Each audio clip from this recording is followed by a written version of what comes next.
온 땅이여 여호와께 즐거이 부를지어다. 기쁨으로 여호와를 섬기며 노래하면서 그 앞에 나아갈지어다. 여호와가 우리 하나님이신 줄 너희는 알지어다.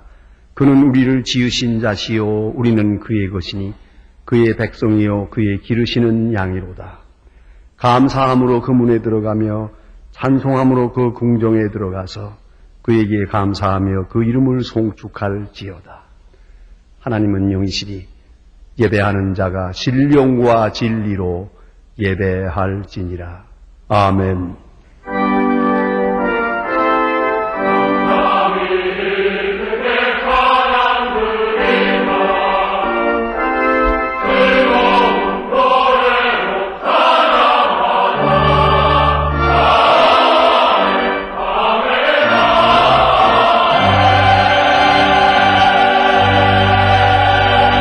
영원히 찬양을 받으실 주 여호와 우리 아버지 하나님, 그 놀라우신 능력과 크신 총을 인하여 주께 영광 돌립니다. 죄와 사망에서 우리를 건지신 주 예수 그리스도의 구속의 은혜를 길이길이 찬양하오며 오늘도 우리와 함께 하시고 날마다 새롭게 하시는 성령의 교통하심을 인하여 찬송을 부릅니다. 성부, 성자, 성령께 세세 무궁토록 영광이 있을지어다. 아멘. 다 같이 일어서셔서 다 같이 고개 숙여 겸손한 마음으로 참회의 기도를 드리겠습니다. 긍휼이 풍성하신 아버지 하나님, 저희들이 주의 인도하심을 받아 주님 앞에 나왔습니다. 어지럽고 고달픈 세상에 살다가 주님께서 우리를 쉬게 해 주시기에 오늘도 주님 앞에 나와 참된 안식을 누리게 하시오니 이 은혜를 진심으로 감사하옵나이다.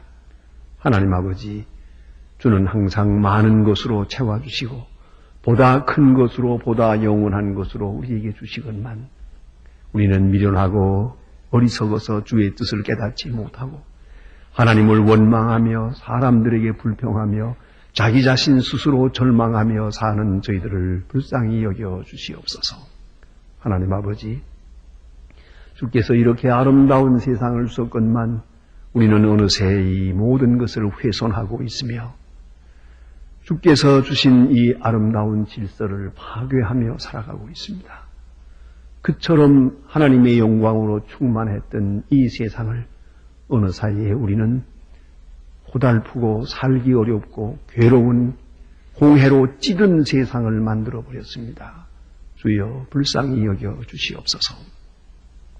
주는 우리에게 항상 새로운 것으로 말씀하시건만 그 말씀을 외면하고 산 것을 용서하시고 지난날에 잘못된 것은 늘 후회하고 회개하면서도 여전히 그 자리에 머물러 있고 한 발자국도 한 계단도 앞으로 나가지 못하고 여전히 죄 가운데서 헤매고 있는 저희를 불쌍히 여겨 주시옵소서. 하나님 아버지, 주께서는 우리에게 건강을 주셨고 지혜를 주셨고 물질도 주셨습니다. 또 그리고 이와 같이 귀중한 휴가의 시간도 주었건만 오늘 또한 이 일을 통하여 우리는 내가 편함으로 인해서 고통당하는 자를 생각지 못하고 내가 배부름으로 인하여 배고픈 자를 잊어버리고 살고 있습니다. 내가 평안히 쉬면서 오늘도 소외당하며 눈물을 흘리며 살아가는 많은 불쌍한 심령들을 전혀 외면하고 나 하나만의 안위를 꾀하고 살고 평안하기 위하여 살고 게으른 가운데 사는 저희들의 모습을 불쌍히 여겨주시오. 이 모든 악에서 건져 주시옵소서. 주께서 우리에게 말씀하시는 말씀대로 살지 못하고 성령의 감화를 소멸하며 주께로부터 멀리 탕자처럼 살던 저희들의 모습을 주여 불쌍히 여기시고 이 모든 악과 허물에서 건져 주시옵소서. 지금은 하나님과 나만이 아는 죄를 생각하며 묵묵히 참회의 기도를 계속합니다.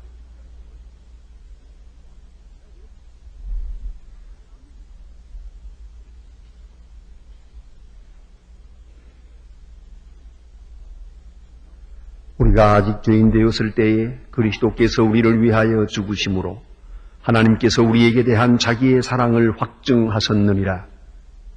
그러므로 주 예수 그리스도 안에 있는 자에게 결코 정죄함이 없느니라. 아멘. 오늘 우리에게 주시는 하나님의 말씀은 신약 성경 요한복음 4장 27절로 38절 말씀 되겠습니다. 신약 성경 148면입니다.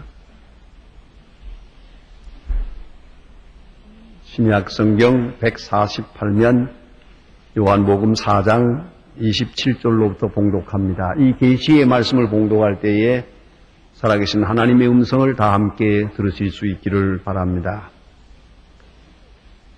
이때에 제자들이 돌아와서 예수께 여짜와 말씀하시는 것을 이상히 여겼으나 무엇을 구하시나이까 어찌하여 저와 말씀하시나이까 묻는 이가 없더라. 여자가 물동이를 버려두고 동네에 들어가서 사람들에게 이르되 나의 행한 모든 일을 내게 말한 사람을 와 보라. 이는 그리스도가 아니냐 하니 저희가 동네에서 그와 나와 예수께로 오더라. 그 사이에 제자들이 청하여 가라되 랍비여 잡수소서. 가라사대 내게는 너희가 알지 못하는 먹을 양식이 있느니라. 제자들이 서로 말하되 누가 잡수실 것을 갖다 드렸는가 한데 예수께서 이르시되 나의 양식은 나를 보내신 이의 뜻을 행하며 그의 일을 온전히 이루는 이것이니라. 너희가 넉 달이 지나야 추수할 때가 이르겠다 하지 아니하느냐. 내가 너희에게 이르노니 눈을 들어 밭을 보라. 휘어져 추수하게 되었도다. 거두는 자가 이미 싹도 받고 영생에 이르는 열매를 모으나니 이는 뿌리는 자와 거두는 자가 함께 즐거워하게 하려 함이니라. 그런즉 한 사람이 모으고 다른 사람이 거둔다 하는 말이 옳도다. 내가 너희로 노력하지 아니한 것을 거두러 보내었노니 다른 사람들은 노력하였고 너희는 그들의 노력한 것에 참여하였느니라. 아멘.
어떤 할아버지가 어린 손자 하나를 데리고 공중 목욕탕에 목욕을 하러 갔었답니다. 할아버지가 뜨거운 물 속에 몸을 담그고 말씀하시기를 아이고 시원하다 하면서 얘야 너도 이리 들어오너라 했더니 손자는 그 말을 믿고 해수욕에 가서 다이빙하던 솜씨로 뜨거운 물 속에 덤벙 뛰어들어갔답니다. 얼마나 뜨겁겠습니까?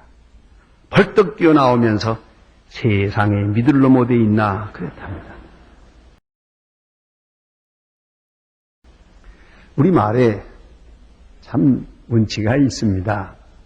뜨거운 국물을 마시면서 시원하다. 또 목욕탕에 들어가서 땀을 내면서 시원하다 그럽니다. 이건 서양 사람들에게 통역을 할 길이 없답니다. 이것은 물리적으로 하는 말이 아니고 감성적으로 하는 말입니다. 분명히 피부에는 뜨겁습니다마는 느낌은 시원한 겁니다. 그러니까 이 수준 낮은 사람들이 알 리가 없죠. 이건 어디까지나 감성의 세계에서 하는 말이거든요. 시원하다. 자, 여러분, 이런 사람은 영원히 불행합니다. 여름만 되면은 더워 죽겠다고 하면서 빨리 겨울 되기만 바라는 사람. 또 겨울이 되면은 또 이제는 또 추워 못 살겠다고 빨리 여름 됐으면 좋겠다고 보채는 사람. 이런 사람은 영원히 불행합니다. 구제불능입니다. 여러분, 겨울은 겨울대로 좋습니다. 흰눈이 있어서 좋고 쌀쌀한 날씨가 좋고 또 따뜻한 방에서 서로 오손도손 이야기하는 게 좋고 그리고 여름이 되면 또 여름대로 좋고 들에 나가니 좋고 넓은 바다를 보니 좋고 시원한 바람도 좋고 땀을 흘리면서 뭐 수박을 먹는 재미도 좋고 그래서 여름은 여름대로 좋고 겨울은 겨울대로 좋은 바로 그것이 바르게 사는 모습이라고 생각합니다. 여러분 제발 입방아 찢지 마세요. 덥다고 불평하지 마세요. 그래서 너무 덥다고 그렇게 몸부림치고 야단하지 마세요. 적어도 밥을 먹고 사는 사람은 그런 소리 하는 거 아니에요? 이건 저희 아버지로부터 배운 겁니다. 저희 아버지는 단 어느 시간에도 덥다는 말을 못하게 했습니다. 한마디만 했다가는 벼락이 떨어집니다. 밥을 먹는 사람이 덥다니. 그렇습니다. 덥지 않으면 먹을 것이 없습니다. 이것은 시간을 다투는 겁니다. 하루라도 더 더워야 되고 일주일만 더 더워도 되고 심지어는 과학적으로는 1시간만 더 더워도 풍년이 드는 겁니다. 만일에 지금이라도 빨리 선바람이 싹 돌면은 그때로부터 모든 식물은 성장을 멈춥니다. 못 사는 겁니다. 당장 흉년이 드는 것이옵니다. 그런 거로 생각이 있는 사람이라면 하루라도 더 더웠으면 좋겠다. 그래야죠. 너무 쉽게 입방아 찢는 소리 하지 맙시다. 불평하지 맙시다. 사실 우리가 지금 이렇게 시원하게 예배를 드립니다마는 제가 27살의 목사가 됐는데 그때 참 더웠습니다. 그땐 또 신발을 벗고 들어왔거든요. 이 좁은 방에 까뜩 모이니까 또 발구린내가 올라오고 정신을 못 차리겠습니다. 한번 설교하고 나면은 자걸 온 몸이 그저 뭐 짜면 물이 나올 정도로 이렇게 젖고 그랬습니다. 그러면서 설교를 했는데 지금 이렇게 제가 옷을 입고 또 그 위에 또 가운을 입었습니다. 어떤 분은 그런 얘기합니다. 혹시 좀 더워서 좀 이 주보로 부채질을 하려고 했다가도 가운 입고 계시는 목사님을 바라보아서 체면상 못한다 그래요. 좀 그 생각도 좀 합시다. 가만히 보면 어떤 사람은 또 주책 없이 그거 좀 이렇게 시원하겠다고 흔들어대는 사람들이 있어요. 그것도 방정맞은 짓이에요. 좀 생각을 좀 느긋하게 하세요. 그렇게 그렇게 초조해가지고 어떻게, 그 마음이 문제라니까요, 마음이. 마음가짐에 문제가 있는 거예요. 지금도 고난당하는 사람, 배고픈 사람, 소외당한 사람, 병원에 있는 사람, 굶어 죽는 사람, 하방에 있습니다. 이 좋은 여건에서 게다가 고 하나 이기지를 못하고 뭐 더워서 죽겠느니 살겠느니 이게 무슨 소리입니까? 휴식이라는 건 참 중요한 겁니다. 자, 여기 보세요. 세상에 어려운 일 두 가지가 있는데 하나는 할 일 없이 쉬는 것, 할 일 없이 노는 것 얼마나 힘든지 아십니까? 자, 낮에 할 일 없어요. 그러다가 낮잠이라도 자고 나면 밤에는 또 뒤틀려서 잠을 잘 수가 없어요. 밤대로 잠을 못 자고 낮은 낮대로 할 일 없이 노는 것 세상에 못할 짓입니다. 힘든 일이에요. 그런가 하면 또 휴식 없이 일하는 것, 만부득이 계속 일을 해야 한다면 이 또한 이렇게 힘들 수가 없어요. 하나님께서는 창조의 섭리 중에 하나님의 은총을 더하시고 영원한 축복을 예표로 우리에게 휴식을 주었습니다. 그래서 하루 종일 일하고 저녁에 쉽니다. 얼마나 좋은지요. 그는 말할 수가 없습니다. 일하고 쉬는 것, 그것이 진정한 휴식이옵시다. 일 없이 쉰다는 것은 휴식이 아닙니다. 그래서 낮에 일하고 밤에 쉬도록 하나님께서 은혜를 주셨고요. 신천에 보면은 사랑하는 자에게 잠을 주시는도다.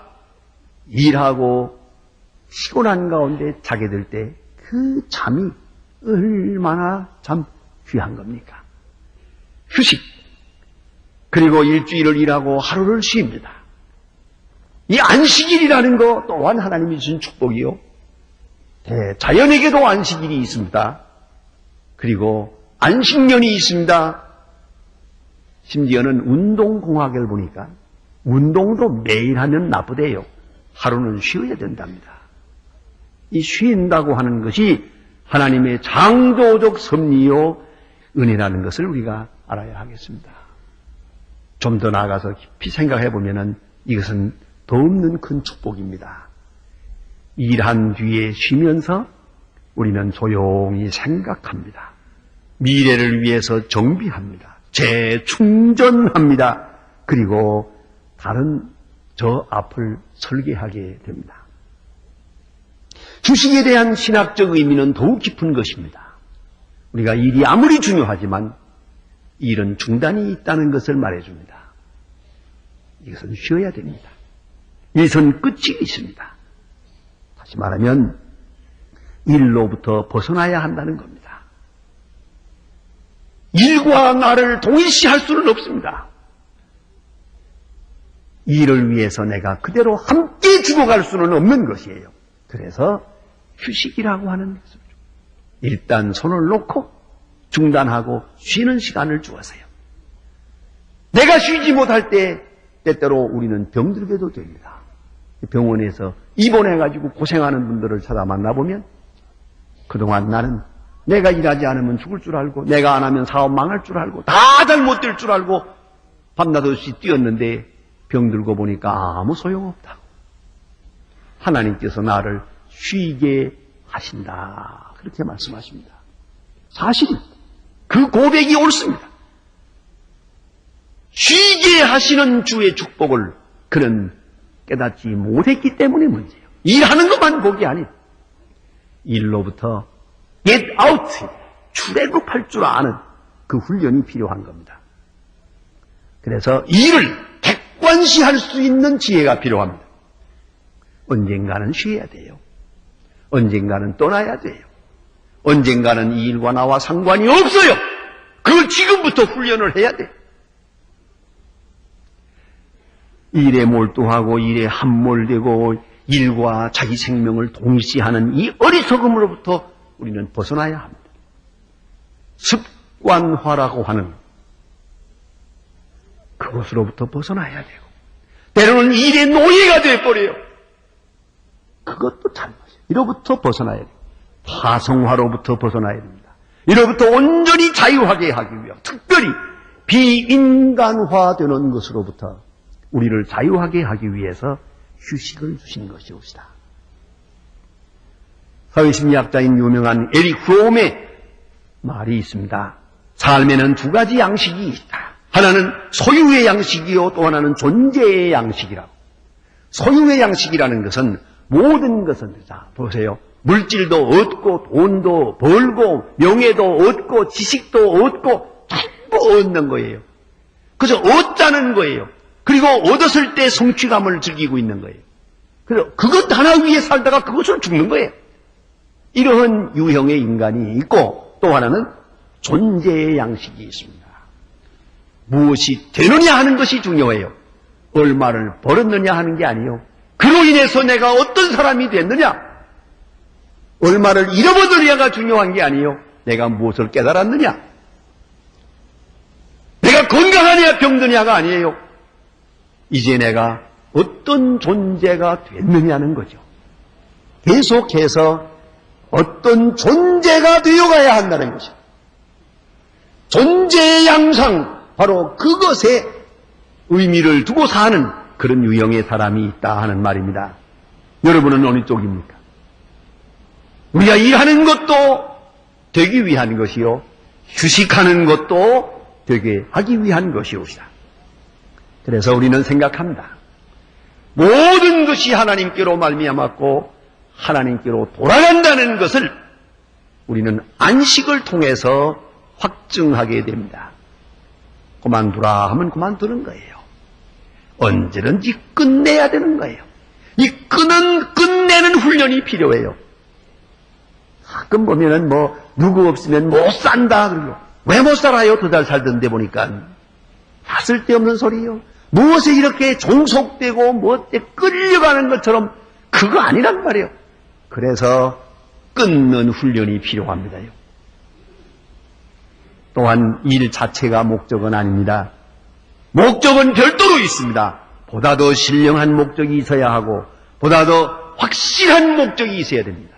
정신없이 뛰다가 잠깐 멈추고 무엇을 위해 살아왔던가 목적을 물어야 됩니다. 가치를 확정해야 됩니다. 그것이 휴식입니다. 좀 더 나아가서는 영원한 안식의 예표로 주어집니다. 히브리 4장에 보면은 영원한 안식에 들어가기를 힘쓰라. 여러분 주일날 모든 일을 딱 끊어버리고 교회 나옵니다. 이것은 죽는 연습이에요. 바빠서 안 돼. 할 일이 많아. 그 사람은 죽을 때도 그 소리 할 거예요. 어느 때든지 그만둬라 하면은 알았습니다 하고 끊어버리는 훈련이 필요해요. 그래서 주의를 잘 지키는 사람들은 일의 노예가 되지 않아요. 사업의 미치광이가 되지 않아요. 에코노믹 애너물이 되지 않는단 말입니다. 돈벌어지가 되지 않아요. 결코 돈의 노예가 될 필요가 없어요. 벌리든 안 벌리든 주의를 지키기 위해서 싹 끊어버리는 훈련. 얼마나 자유할 수 있는지 몰라요. 제가 어떤 분 주의를 지키는 것 때문에 고민을 많이 하다가 본인이 용기를 내서 주의를 지켜보려하니까 얼마나 시원하고 좋은지. 이것이 안식이란 말이에요. 오늘 본문에 나타난 문맥을 한번 다시 짚어보십시다.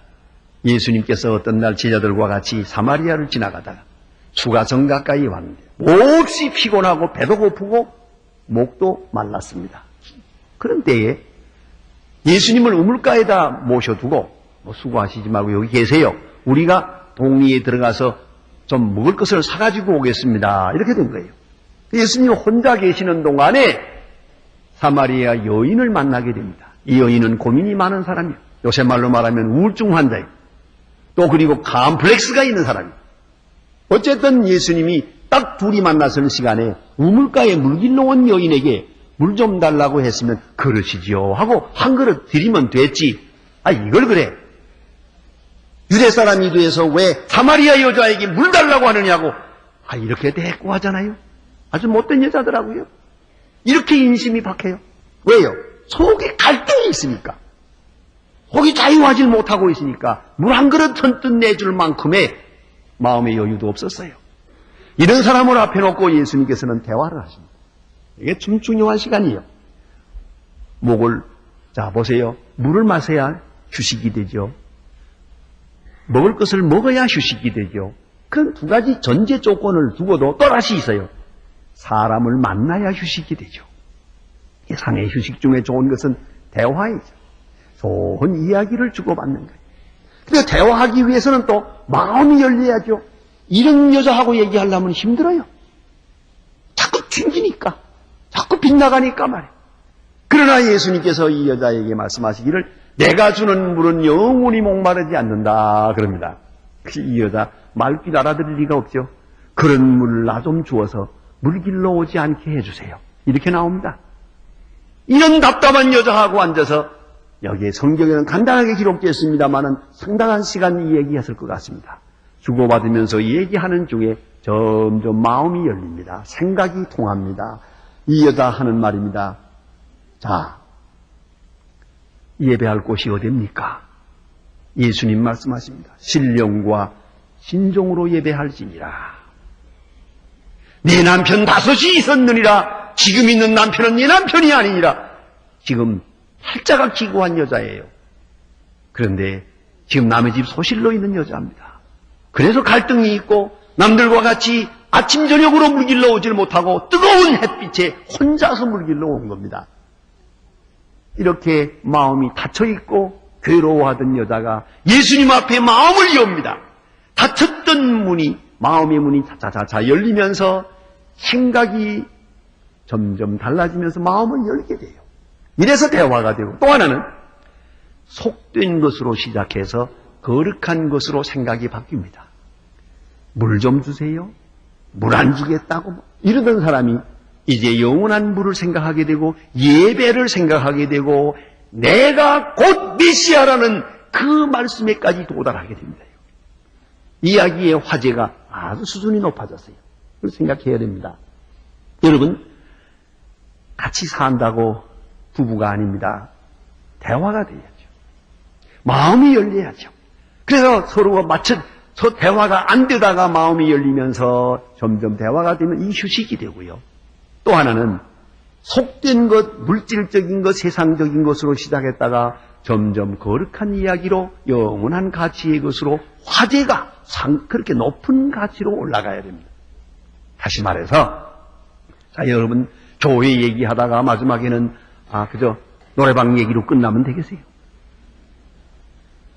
설사 노래방 얘기, 세상 얘기가 시작이 됐지만은, 어느 사이에 교회 얘기로, 거룩한 얘기로, 예수님의 말씀으로, 성경적 이야기로, 그리고 그 점점 거룩한 것으로 화제가 이렇게 상승되고 격상되어야 된단 말이에요. 그래서 마지막에 정말 기도할 마음도 있고 찬송할 마음도 있고 그래서 참아름 나오라 찬송을 부르게 돼야 이게 휴식이지. 휴식 한번 잘못하면 일생 망칩니다. 휴가 잘못 갔다가 한평생 망치는 사람이 얼마나 많습니까? 이걸 알아야 합니다. 그래 오늘 예수님은 이 여자를 구원하게 됩니다. 이 여자가 자유하게 되면서 너무 기뻐서 그렇게도 만나고 싶지 않던 사람들에게 달려가서 내가 메시아를 만났다고 복음을 증거하게 됩니다. 예수님은 그 기뻐하는 모습, 그 자유하는 모습을 보면서 배고픈 생각도 없고 목마른 생각도 없어요. 시원해졌어요. 그리고 또 하나 있습니다. 이 사마리아 동네 사람들이 와 하고 예수님 만나러 몰려옵니다. 이것을 보시면서 저 앞에 있는 소망의 세계를 바라보며 추수할 때가 되었도다. 희어져 추수할 때가 되었다. 이렇게 많은 사람이 구원을 얻게 되는 저 앞을 바라보게 될 때 예수님은 배고픈 생각이 싹 없어졌어요. 피곤한 생각도 없어요. 제자들이 와서 양식을 차가지고 와서 잡수시라고 하니까 나는 먹었다. 내 양식은 따로 있다. 나 보내신 이의 뜻을 이루는 것이 나의 양식이니라.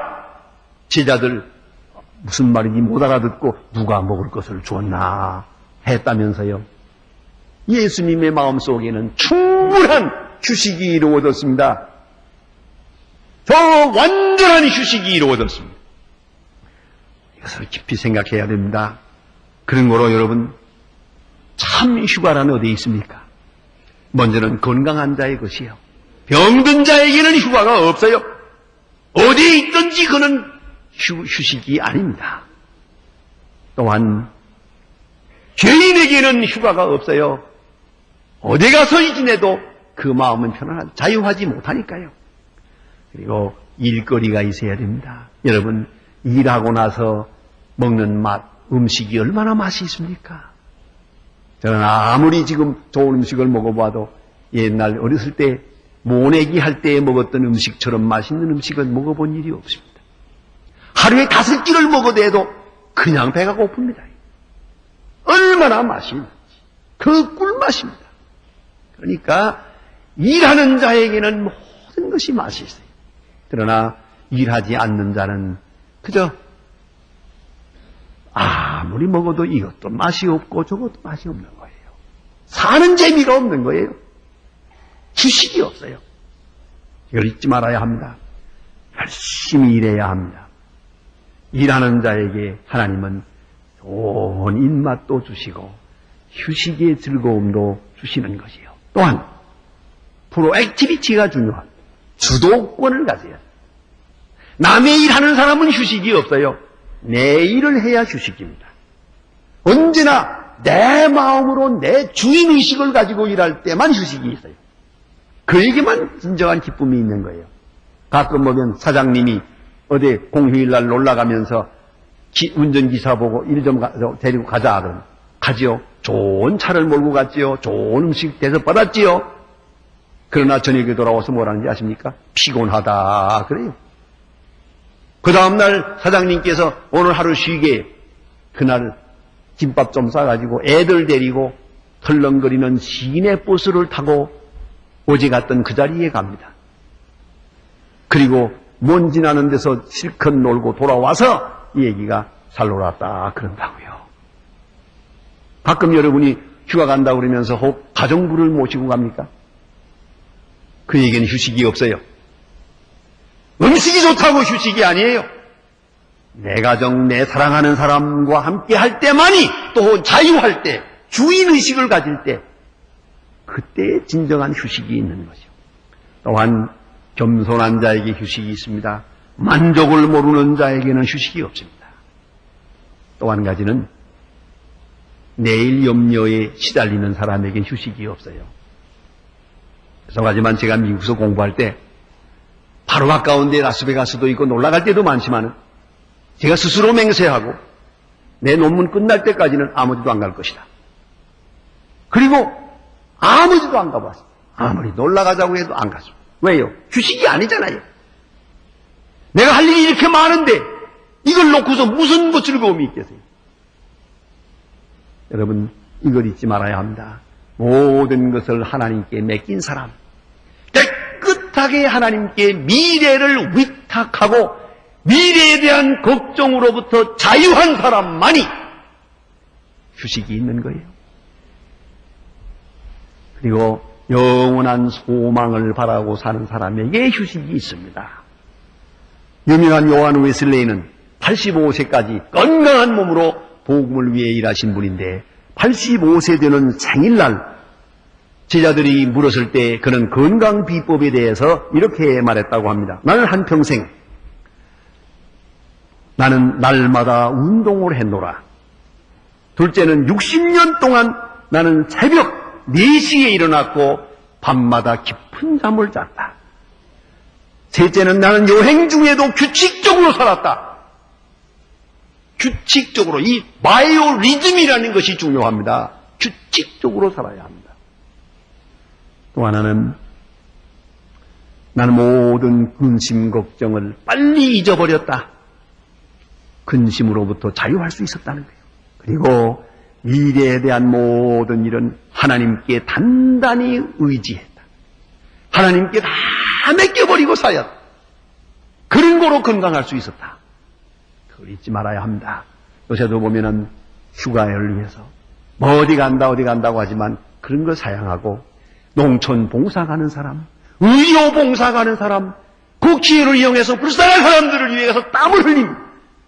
그리고 말합니다. 내 일평생 가장 중요한 휴가를 보냈다고. 이것이 진정한 휴가를 하는 수 있는 비결입니다. 좋은 일 하세요.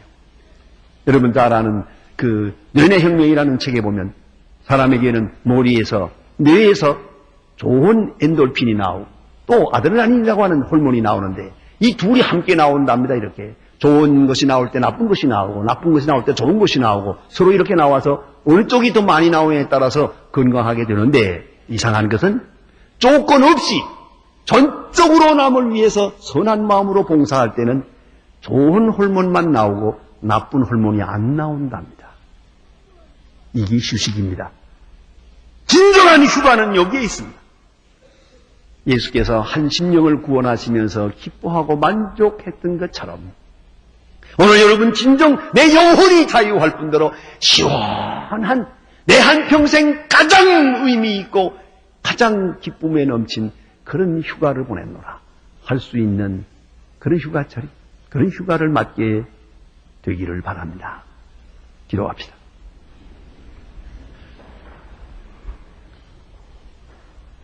오신 아버지여, 오늘도 우리에게 은혜 주시사 안식하게 하시고 영혼이 쉬게 하시고 몸도 쉴 수 있게 하심을 감사합니다.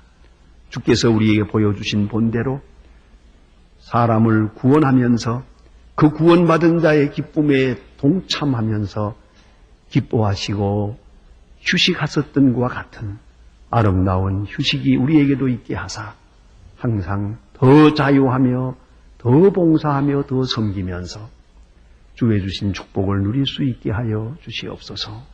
예수님의 이름으로 기도합니다. 아멘.